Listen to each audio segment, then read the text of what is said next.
What did you see from him this summer, and why did he win the job? First off, his attitude was as good as I've been around this year. He has been through a lot.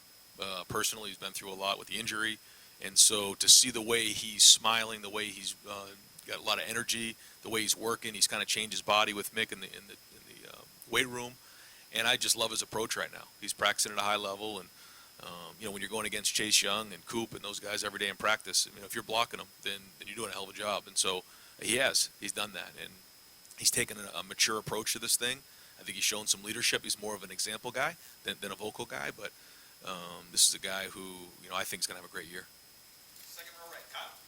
Yeah, I was curious, just as an offensive-minded head coach, what your involvement in defensive game planning or defensive meetings is. Very little. That's why we hired the guys that we did. There's so much experience there. Got a lot of trust in those guys. If I see something, then I'll go down there and ask why. Usually they have a quick answer, and I trust those guys. And I think anytime you want to go run your offense or run your defense, I think if someone comes in and starts meddling around, then it's hard. So certain standards, we had certain agreements on the way in non-negotiables, and so we'll see where the season goes. But I trust those guys. Then you talked about being fired up for Saturday. How much did being in charge last August and for those 3 games kind of normalize this year's camp and take away any nerves or anxiety that you otherwise might feel? The nerves and anxiety, that's not going to go away. Yeah. I mean, understanding what's at stake every time you step on that field, that's part of it. So it doesn't matter if I'm game 1 or game 300. It's always going to be that way because there's an expectation here, and I get that. That being said, I think at night you know what to expect. You've walked through it before. We've gone through pregame. We've gone through Friday. We've gone through the skull session. We've gone through the pregame. We've run out of the tunnel. We've done all those things together, other than a few of the freshmen. So we've walked those shoes already. So that's good to know. It's a little comforting that way, but at the same time, we've got to produce. Fourth row middle, Dylan. How much are you expecting the bullet position to be coming just right away to into the defensive scheme? Yeah, I'm excited to see what that does. The bullet guys are, they're talented guys, and so we want to see how that goes. But I think that the skill set that they bring to the table is that I think fits them well. So in terms of what we're going to ask them to do, is really fits what they can do. So excited to see what they can do on Saturday, see how it fits in, see how it develops as the season goes on. Front row middle, Joey. You've talked about J.K. Dobbins being kind of a workhorse for you earlier in the season. Do you go into a season with a target number of carries for him per game? It's been a while since you guys have had a guy get 20 carries a game. Yeah, no, not really, but he's going to have some 20 carry games. That's it. And he's been practicing with his pads down. He's been practicing tough, and he's gotten stronger. He's lost, I think, 4% body fat, which for him is tremendous. So I think he's ready for that kind of season. He's been kind of splitting time with Mike over the last couple of years, and now he's got to be the workhorse, and I think he's ready for that. And as far as the injury policy, was that entirely dictated by your medical staff? Did you have input at all on that? I mean, obviously there's a kind of a gamesmanship element to it. Yeah, so we just had discussions, with administration, with the medical staff, and sat down and made the decision that was the best for moving forward. Front row left, Doug. You watched the whole college football show after the game? Nah, I fell asleep. There was a lot of Ohio State in it. Yeah. Wow.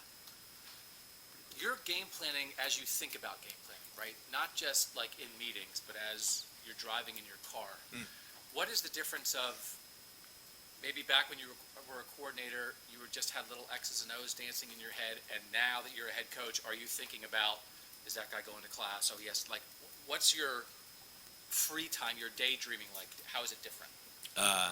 It's a great question. I can always count on you for one of these questions. In your head. So one of the things I've done is when I go home at night or when I drive to work in the morning, I turn off the radio, I turn my phone off, and that's 20 minutes of just peace where I can focus on the team, I can focus on the defense, I can focus on the special teams, and take a picture of, really thinking about it as a head coach. Because once I get caught up in here and it's offense and scheme and different plays and things like that, I really dedicate that time to, like you said, let your mind wander in terms of what needs to get done. Where are we at with player personnel? Where are we at in those type of areas? Recruiting is always on the forefront. That's always number one. So that takes priority over everything. But those times in terms of driving to work and coming home, that's times where I really just try to focus on the things that you need to make sure that you're on top of as head coach. And you talked about like Mike having good ideas. We know Kevin's been a play caller in his career for a long time. Just do you just not have as much time for your own creativity and because you have so many things to do that you have to lean on them a little bit more for stuff, or do you find time to be like, man, I really just need to think about red zone offense and sit down and decide what the plays are going to be? How much of the thinking about offense have you given up, or how much have you made sure, no, I can't give that up. That's what I'm good at. I feel like because our staff, I'm in there so much, and Urban was involved last year, but now having Mike in there, and then having Brian Hartline a year older, having the experience of Tony and Stud in there, and then Kevin being in his third year, and we have some really good young coaches as well who have been in the program now for a while. We have catalogs of different ideas, and they'll come to me. They'll come in my office. They'll text me at night. They have different ideas. So I think our staff as a whole is stronger. They're creative, and so it isn't just me. It's that whole staff, and I think that they've all stepped up their game, and they're going to have to continuing throughout the season. And when you look at your defense as an offensive guy, does it feel like with what Jeff and Greg are doing that do you expect that opposing offenses maybe will have less of an idea from play to play what Ohio State's defense is going to look like? Do you think they'll be more confused, or just you guys were so good at press man for such a long time here, and I know you guys did some other stuff last year too, but as you analyze it from your side of things, how does that feel, that defense now coming at you? No, I think they do a nice job with disguising things and giving you a picture and doing something else. But more importantly, I think they're taking a lot of pride in being able to play fast and getting their cleats in the ground and playing tough and playing the run and making sure they're clean on their assignments and then playing with great passion. So that's where we got to see really good tackling on Saturday. We got to see guys run to the ball with great pursuit. But I think you'll see some disguises, but I also think you'll see a lot of sound football. Coach, Urban indicated on his Fox show last weekend that there was a big drop between Justin Fields and the other two. To what extent are the other two game ready? And would you have to pare things down for Gunner or Sugar? Well, I think that Gunner, he just hasn't really had as many snaps under his belt, so he doesn't quite have a grasp of the offense like the other guys do. Chris has been in the offense before, and he's done some really good things in camp. So I think they all bring different skill sets to the table. So I think any time, and that's the best part about this offense, is that you can tailor it based on who's in the game. And so, if those guys are in the game, then it's probably looking a little different. With Brandon Bowen, his maturity, kind of, just sort of his life experiences, how do you see that playing into just how he plays on the field and if there's any kind of residual effect on that unit or the team? Yeah, no, I think anytime you have guys like him who been in the program for a while, it's like having a man. It's like having a professional on the team. They're almost players/coaches, I call them, and that's the approach he's had. You don't have to worry about what Brandon's doing at night. You don't have to worry about him going to class. He's graduated. He's done all those things. And so, he's all about making sure that he's ready to roll. He's taking care of his body, and he's producing. He can take a meeting to the field. He's very serious about it, and his approach, is contagious. And last question, far left. Bruce? No business succeeds without a detailed business plan that it plots out and sticks to.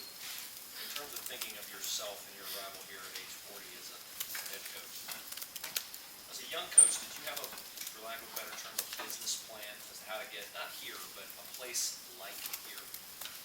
Yeah, I think there's two things there. I think one, there's the plan of once you're here, implementing the plan that you believe in, your philosophies, which that's really a combination of every place you've been and making it your own, and then kind of making decisions based on where you're at, the people you're at, the personnel, and going from there, and making sure you hire a really good staff. But in terms of having an opportunity to be in a situation like this, my biggest thing was I wanted to make sure I worked really, really hard.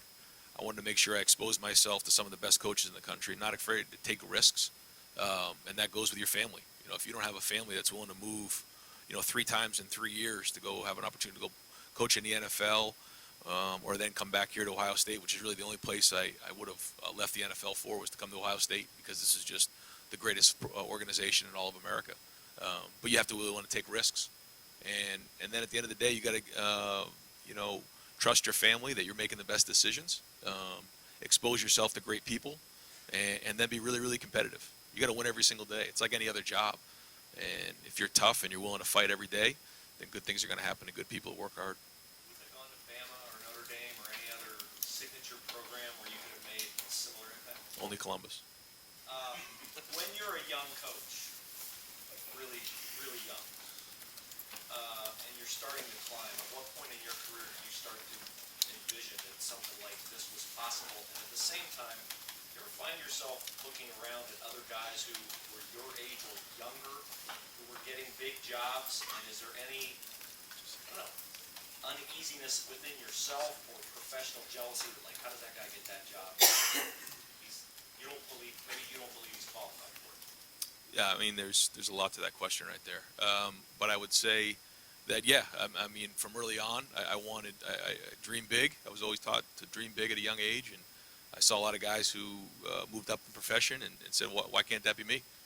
And, I had an opportunity to be around a guy who was my offensive coordinator at the University of New Hampshire. He went to Oregon and then went from, somebody nobody knew at the University of New Hampshire to one of the hottest names in all of football. And I realized that anything's possible. And he kind of taught me that, and I grabbed onto that and ran with it.